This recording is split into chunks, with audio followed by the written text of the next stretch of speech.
What's going on, guys? Hazy here, and welcome to my first ever Dragon Ball Super card game deck profile. So you might be wondering why I'm doing this, and this is a different kind of content that I want to have a go at.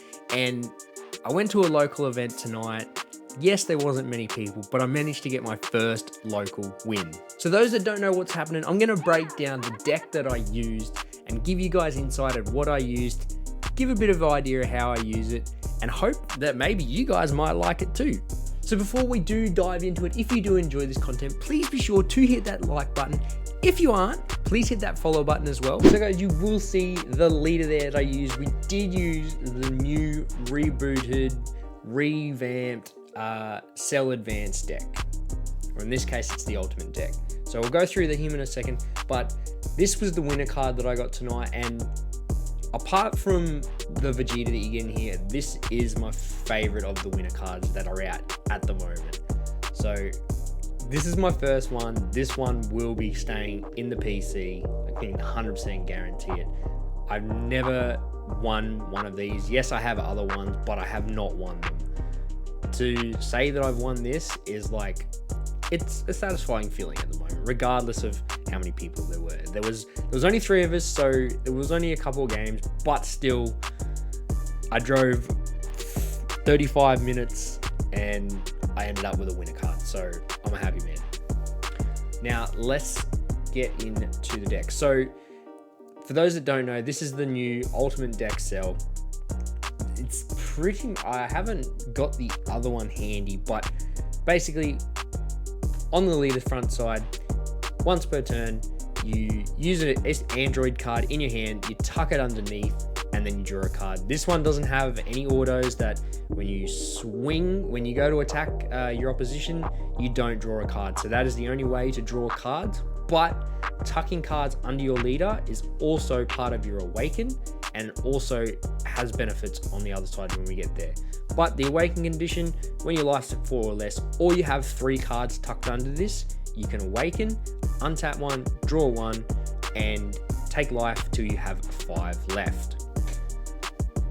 So getting on to the other side, I do rate this cell. The reason that I'm like enjoying this cell deck at the moment, I will say, is that I've started collecting cell cards for my personal collection. And I must say, I'm like really enjoying collecting cell at the moment. So this card, like for this deck for me, is a very fun aspect of the game at the moment. So on the leader backside, an auto once per turn, we ditch a card from underneath, we draw 2. So that is where having the cards tucked underneath does become handy. The other part that does help is that you have an activate main once per turn. You can remove 2 cards from underneath, and you can KO an opponent's battle card. Now that also has other effects as well, as there are cards in the deck that do allow free play if you've KO'd a battle card with your leader's skill. The other thing it does, you get 5k power for the turn, and your card gains critical. So that is very handy. Good way to clear off a big card that doesn't have barrier and get yourself a crit. So let's break down the deck. You will have to bear with me, guys. Like I said, this is my first time doing this, so it might be a bit dodgy, might be a bit scratchy. So pretty much we run the cell package. We have 4 of this guy, 2 of him, and 2 of him. So these 2 are the ones that come with the rebooted Ultimate deck. I did recently, I couldn't justify buying 2 of these just to have 4 of each. I did go on Collector's Company and I did buy the other androids. I was tossing, do I buy the cells? And in the end, I didn't. Thinking back now, maybe I probably should, because these do have effects that do make them free plays. Whereas this guy you still have to pay your 1 energy for. So they all do the same thing. Union Absorb. You play them.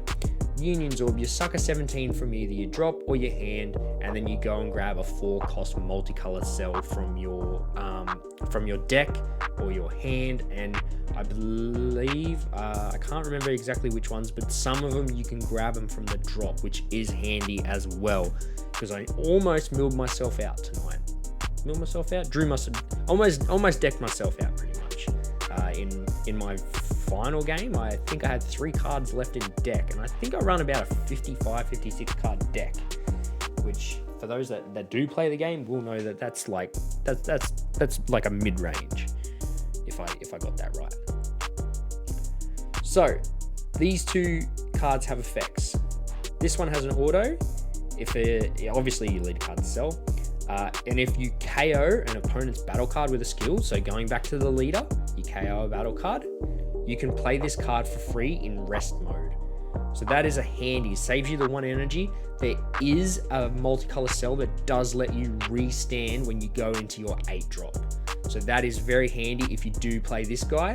You get your Union Absorb, you get your 4 cost out, you pay your 1 to go to your 8 cost, and you get the restand as well. So that is very handy.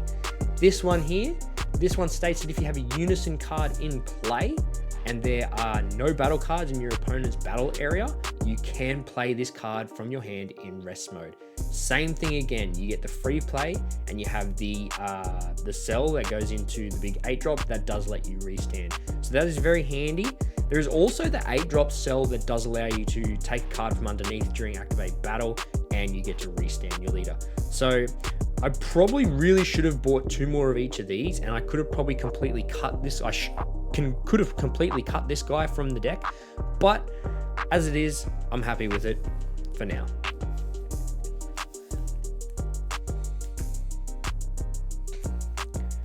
So moving on to our super combos, we got 4 of the Android 18s.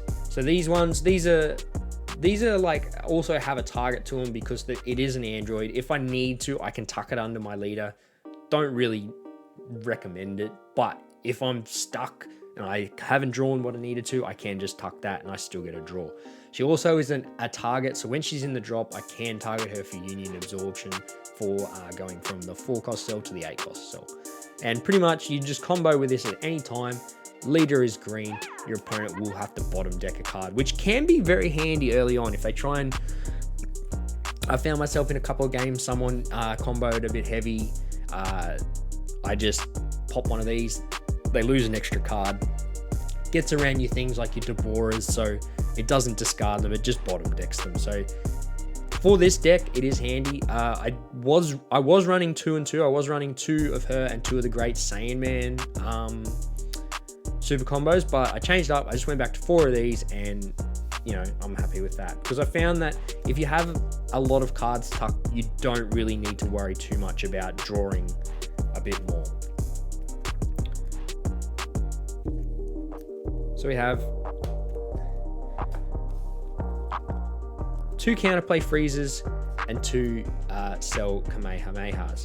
So I have 3. I cut it back to 2 because I found myself not really playing hand destruction, and same thing, I didn't feel that I needed this very much at this stage. So I've just run it at 2, but pretty much 15 plus, pay 1 for a plus 15k, and if all your energy is green, your opponent discards a card.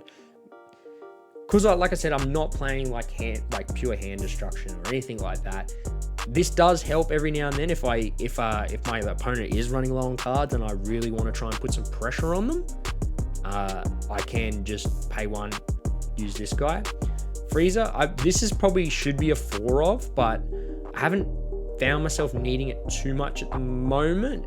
Tonight in my matchups, one of my matchups was against Yellow Trunks, and pretty much everything has barrier. So Freezer is fairly useless against the Yellow Trunks because there are a lot of barrier cards. So 2 for tonight, 2 was a good mix for me. And this, I only found myself using this once, and that was pretty much to really apply some pressure to my opponent. He was low on cards in his hand.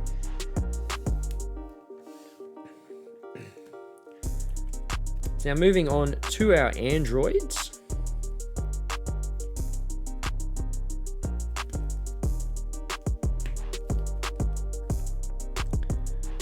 So we have 4 of the 17 and 18s, which are brand new cards. All these cards are brand new from come out with just the expert deck.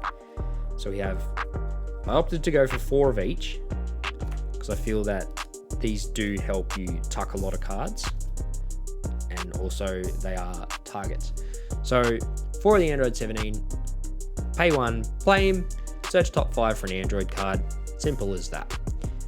Does also help you, like as you are running the Android 18 super combo, it does help you find your super combo. If if for whatever reason, if I'm running the Gohans, I can't search for the Gohans. The Android 18, play one, pay one, put her on the field, draw one card. Simple as that. They both have activate main. You tuck them under your leader, and then obviously that is another card you've got tucked under your leader, which can help you later on and help you get the early awaken. This one is another one that has another free play option. So if you KO a battle card with your leader card skill, you can play this for free. It has critical, so you can play it for free, get a quick swing, have to make your opponent combo out, or they take the crit. After you do that, activate main, tuck it under your leader. You've got another card tucked, but this one, when you tuck it, you draw one card. So it's an extra draw on top of getting another card tucked under your leader. And they, of course, are all targets for the Union Absorption, which you obviously need, or you can't go into the big boys that we're getting into now.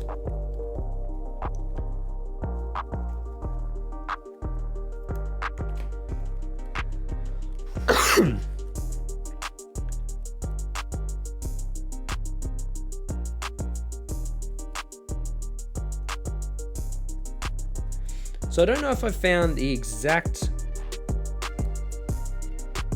go for these yet, but I actually thought I had 4 of the 4 costs. So I run just one of this guy. This is one of the OG guys from the original expert deck.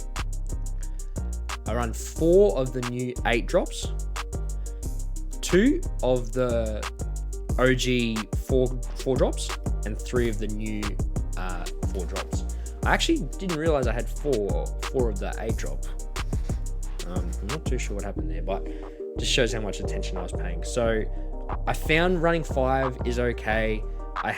When I originally cracked open the deck, I had, I think I actually had all 4 of each in. So all 4 of the 4 costs, all 4 of the 8 costs, 2 of the 4 costs, 2 of the 8 costs that you get with the deck.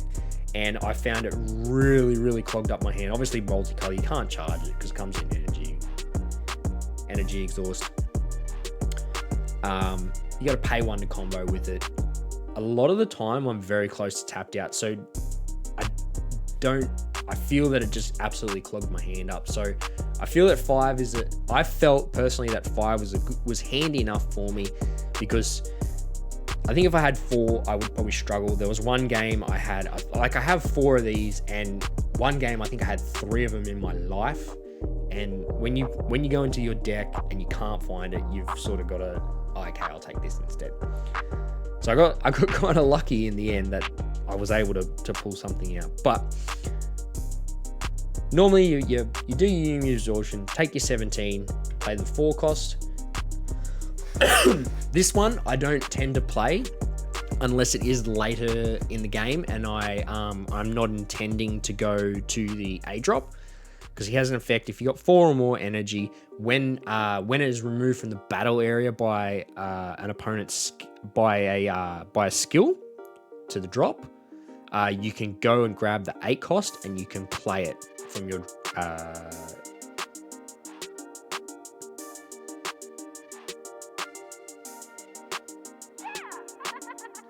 you can grab an 8 cost from your drop and play it while this goes to the drop. So that is handy, because they think, oh, okay, I'm going to pop this with a skill. No. And we get one of the 8 drops back. So that's handy. This one also, when you absorb, it restands. So you can either play the cell that comes in rest mode, you can Union Absorb into this guy, you can pay the 1, and you get the restand into one of the big boys. So that's why I run 2 of these, and I think that's the only reason I run those 2. This guy is normally the guy I'm targeting because he has barrier, so can't really remove him. A lot harder to remove him, even though there is a lot of barrier removal. When this guy's played from the deck or your hand, you draw 1 card, and then on top of when you use a Union Absorb, you get a draw once per turn from your Unison, which we'll go through soon. So you basically can get 2 draws by playing this guy, which is very handy. Anyone knows that having a draw is helpful. Now we go down to the 8 costs. So I actually thought I had 2. Like I said, I actually thought I had 2 of these and 3 of these. This guy, when he's played, he KOs a battle card. So pretty much you're into this guy, you've swung with him, or you're in with this guy, you pay the 1, you go into this guy, you KO a battle card.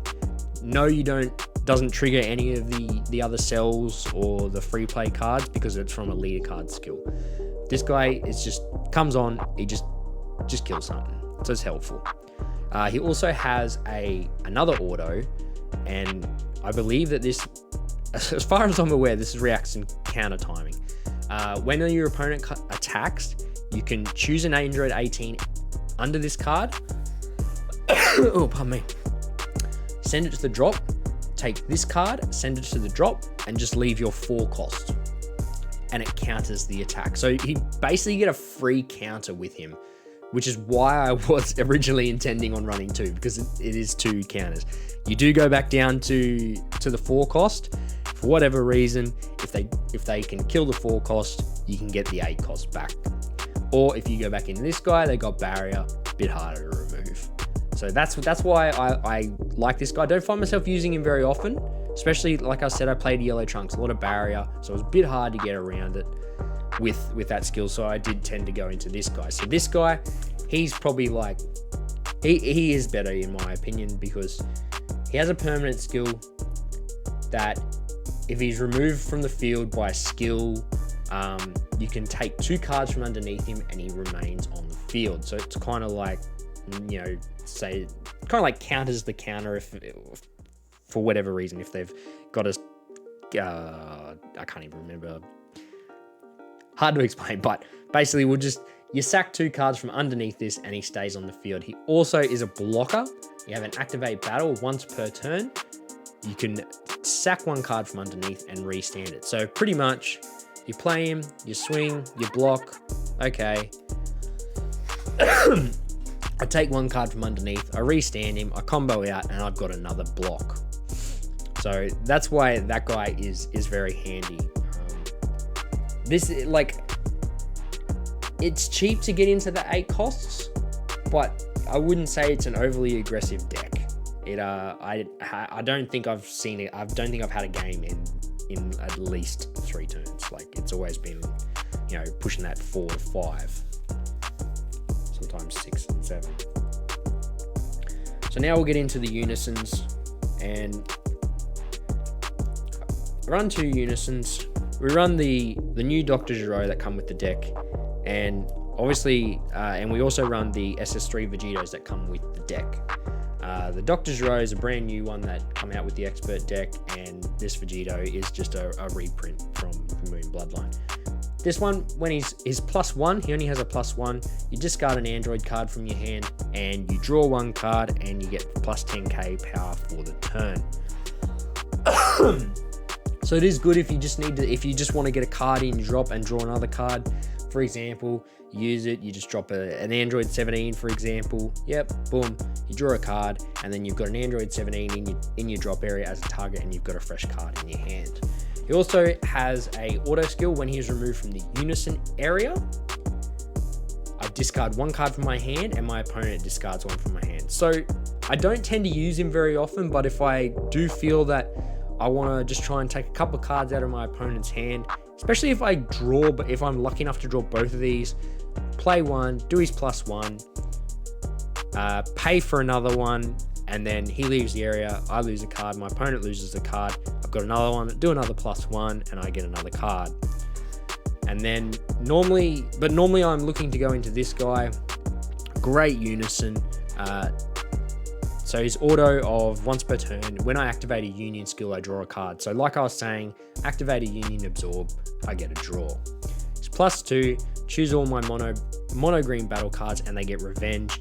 Not very, very useful for this deck, as I do tend to Union Absorb into multicolor cards. But if for whatever reason I can get a free play and I'm tapped out and they want to try and attack me and kill me, they've got Revenge. And the -7 is a very nasty one. So I look at my opponent's life, take one, put it in the drop, and then I choose 3 cards in their hand and discard them. So this isn't something that happens very often, because a lot of people that do play against this deck, they do try and just target one or 2 attacks every turn or so, just to try and keep the markers down, because that -7 is a bit scary. I mean, you burn a life and you lose 3 cards from your hand. If you are playing the hand destruction route, you definitely don't be wanting to walk into that.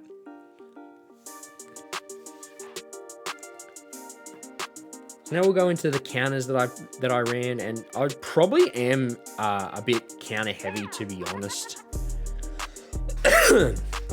But run 4 of the new wrenching regenerations, 4 homicidal clones, and 2 shocking death balls. Now, I don't know. I don't know the general consensus of how many counters people run, but we got 10 here. That probably is a little bit too many. I definitely feel that I need 4 of these, because this is just to pay 1, negate the attack, and if for whatever reason someone's destroyed my cell chain, or I've sacked cards from underneath cards to help restand or whatever, this guy, I can play a 1-drop I think it's 1-drop cell card from my drop, and so that basically starts my chain again and I counter the attack while I'm doing it. Homicidal clones is just your common token negate. 5 or less, you can take a life, play it, you get a token blocker, or you pay 2. So I didn't find myself doing very often. It was just take the life, play the blocker. and shocking death ball, very similar. Counters the attack and kills a 2-cost battle card. This has also got sparking 5 cards in my drop, take a life, play it for free, but I'm only running 2 of these. If anything, it probably should be the other way around, maybe 4 shocking death balls, 2 homicidal clones, but I don't know. I find myself using a lot of like the clone tokens to be fair, but definitely let me know in the comments section what you think I could do better with this deck. Obviously, you haven't seen any dormants yet. I don't have any dormants. Dormants would be the way to go for this deck. 2 little one-offs, 2 cheeky little one-offs in my opinion. So we got Zamasu, Destiny's. We got Zamasu, and we got Spirit Bomb Goku. So these are just 2 cheeky little one-offs. This Goku, 3 or more energy. If I got a Unison card in play, pay 1, play him. Also got a Spirit Boost skill. Once per turn, I can choose how many markers I want to remove from my Unison. Every marker I move, my card gets 5k. If I remove 2 or more markers, he gets double strike. That also does work well with the Dr. Giro. So if I've got the Dr. Giro in my hand, if I've got the Dr. Giro on the field and I've got my Vegito Unison in hand, I could just plus my Dr. Giro to 2, 3 markers, whatever. Spirit boost him, take all the markers off him. He leaves the battlefield. I discard a card, my opponent discards a card. My guy's got double strike and I can just bring in another Unison. So I found that actually worked well for me tonight. I did use that in one game. I had the Dr. Giro and I just did the Spirit Boost, got the double strike, pumped him up. So it was pretty hard to combo out. The Zamasu, you get 3 or more energy, you pay 1, you choose cards totaling 5,000 power and 5, I believe it's 5 cost. You put them in the drop, you play the Zamasu, and then every time you attack with him, your opponent discards 1 card from their hand. So just if I want to try and push the hand destruction, obviously Zamasu has indestructible, so the only way you can kill him is to need death. So they're just 2 little one-offs. Let me know if there's any other little one-offs that I probably should be looking in here. And of course we got our big boy, our SCR, Celzino, and I can comfortably say that he won me both my games. Apologies guys. Anyone that knows, successor costs 12, so I need to get battle cards that equip green, yellow, or green and yellow cards that get to 12 energy. Use him, successor him, 5 or more energy when he's played. Rip 3 cards from my opponent's hand. He gets quad strike and dual attack. So pretty much you play him, you finish attacking, you get a free play, you wipe your board. He loses 3 cards in his hand. He's also got deflect, so it's a bit hard to get around him. you rip 3 cards from the hand, and then you get 2 swings at him, taking 4 life. So he is very nasty, and he's definitely fitting for this deck. So guys, that is going to be the end of the deck profile. Hope you did enjoy it. Please do leave any suggestions in the comments, what you think I could have done better, what you think I should add, tips to help make my next one a lot better. But once again, if you did enjoy the video, please be sure to hit that thumbs up, and we'll catch you all next time.